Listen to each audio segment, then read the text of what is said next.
Meet the crew.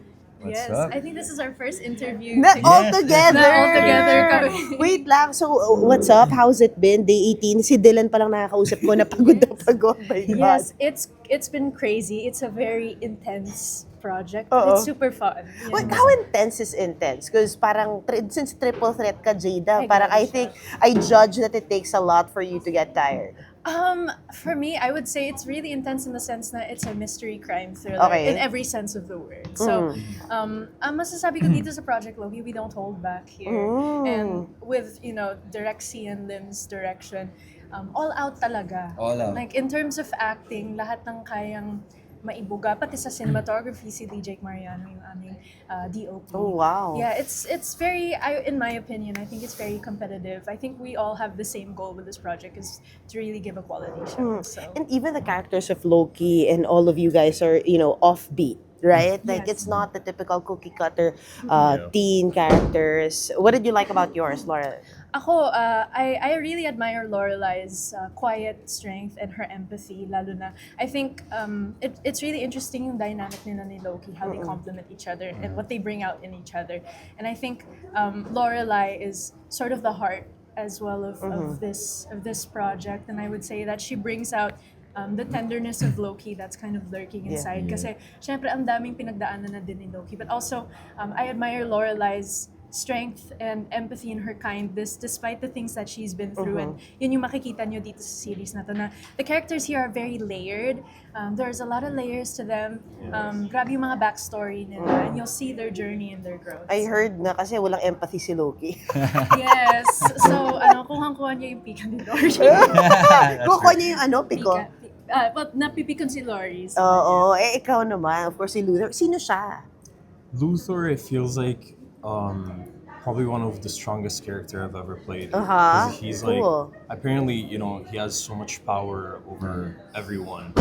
And I've never played a character like that. So to kind of like go to set with that mindset and embody, like, how do you embody power, right? Uh-huh. Like, and it feels like a challenge, but every day with them, I've had a few days with you guys, but then you kind of get the hang of it. It feels like I still shiver sometimes. I'm like, I get nervous because I'm like, Siya, am I si doing Luther, this nagsishiver. right? Talaga? Yeah, because it's like you're supposed to like own it when you're there, because it's gonna show on the screen if you're nervous.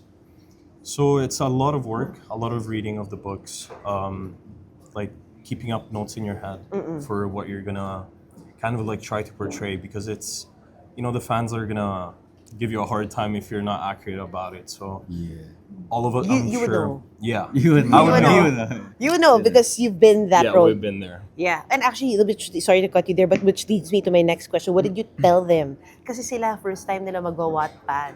I mean, hindi first time ni Dylan, but yung Project Loki, Yeah. to be at the helm of it. Ano sabi mo sa I kanya? didn't tell them anything. I think you guys knew, right? Kung Like, gaano from the- ka-intense yung fandom. Gaano Yeah, ka-intense. like how, oh, Woo! shoot. Yun yung Okay, that's sinasabi gonna go ko. in edit. Yun yung sinasabi ko. Yan yung intense. Yun nga. I was like, whoa, dude. Okay. It's okay. Okay. What? No, I didn't tell anything to you guys, right? Like you guys knew Ulit. Bro, Tayo. press con nyo to, bro.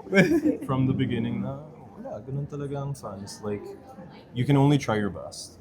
Aha. Man, You guys knew that. si Dylan kasi nakuha ko rin na soundbite yung sa brotherhood ninyong dalawa off-cam, pero on-cam, gaano ka-intense?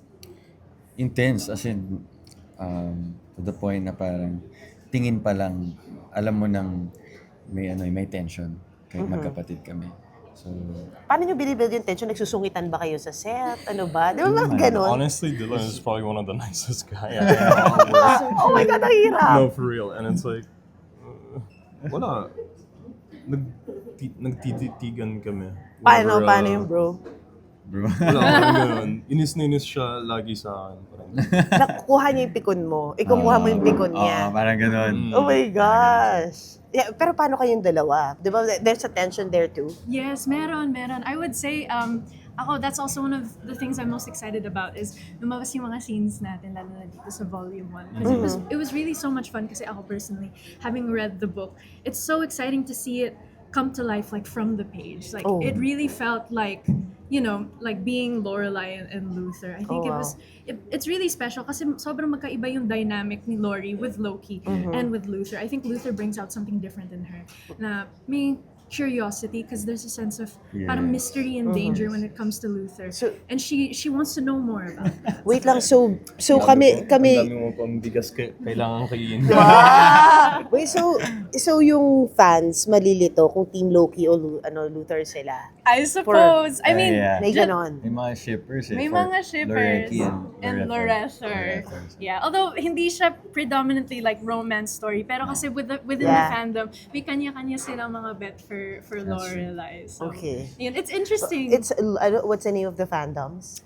The players. Yeah, the Players. No, I mean for Lorecki and Lorecki and Lorether. Okay, ayan. Thank you so much. Kita ko, abangan ko yan. Wait, tatakinabahan kasi ako. Baka malagyan si I'm not Mark. moving. I'm not moving.